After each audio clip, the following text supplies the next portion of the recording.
नमस्कार माझ्या मैत्रिणींनो, स्वागत आहे तुमचं माझ्या एका नवीन व्हिडिओमध्ये. तर मैत्रिणींनो, मी आज तुम्हाला एक छान असा सुंदर प्रकारचा एक जुगाड दाखवत आहे. तर हा जुगाड खूप छान आहे, खूप उपयोगी पडणारा आहे आणि हा जुगाड केल्यास आपले पीठ एकदम मऊ आणि लुसलुसीत आपण जेव्हा चुरतो ना, जेव्हा मळतो पीठ, तेव्हाच्या सारखंच पीठ एकदम सेम पीठ जशास तसे कितीही वेळ राहू शकते, असा हा जुगाड आहे. तर मी आता हे पीठ मळलेलं होतं. खूप वेळापूर्वी मळलेलं पीठ होतं हे. त्याला असं झाकून ठेवले होते, तरीसुद्धा हे पीठ असं सालेजून गेल्यासारखं झालेलं आहे. एकदम असं कडक आणि घट्ट वरच्या साईडने पूर्ण घट्ट आणि कडक बनलेलं आहे.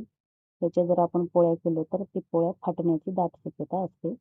म्हणून जेव्हा आपण पीठ मळतो, तेव्हा हे पीठ असंच न ठेवता याला आपण काहीतरी वेगळ्या पद्धतीने ठेवल्यास हे पीठ जशास तसे राहू शकते. तर बघा, हे पीठ मी असं कॅरी बॅगमध्ये टाकून ठेवलेलं आहे.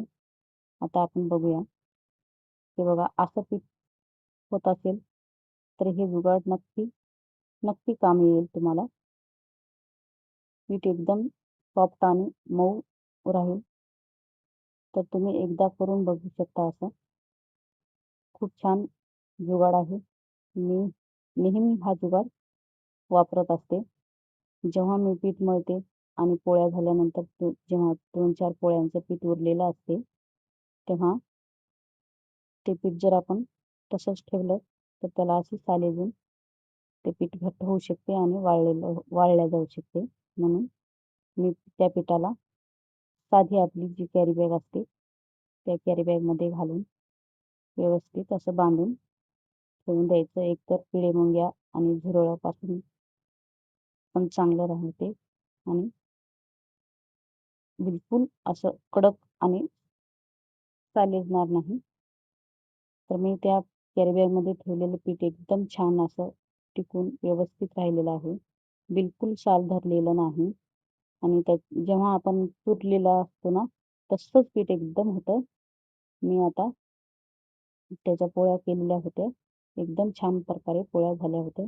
तर तुम्ही असं त्या कॅरी बॅगमध्ये असं ठेवू शकता. तुम्ही एकदा करून बघू शकता. खूप छान जुगाड आहे. बाहेर पीठ ठेवून वाळवण्यापेक्षा अशा प्रकारे पीठ आपण कॅरी बॅगमध्ये घालून ठेवू शकता.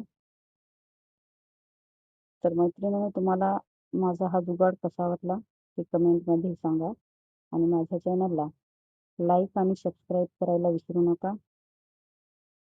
आणि तुम्हाला ही पद्धत कशी वाटली ती मला नक्की कमेंटमध्ये सांगा आणि तुम्हीही असंच करू शकता.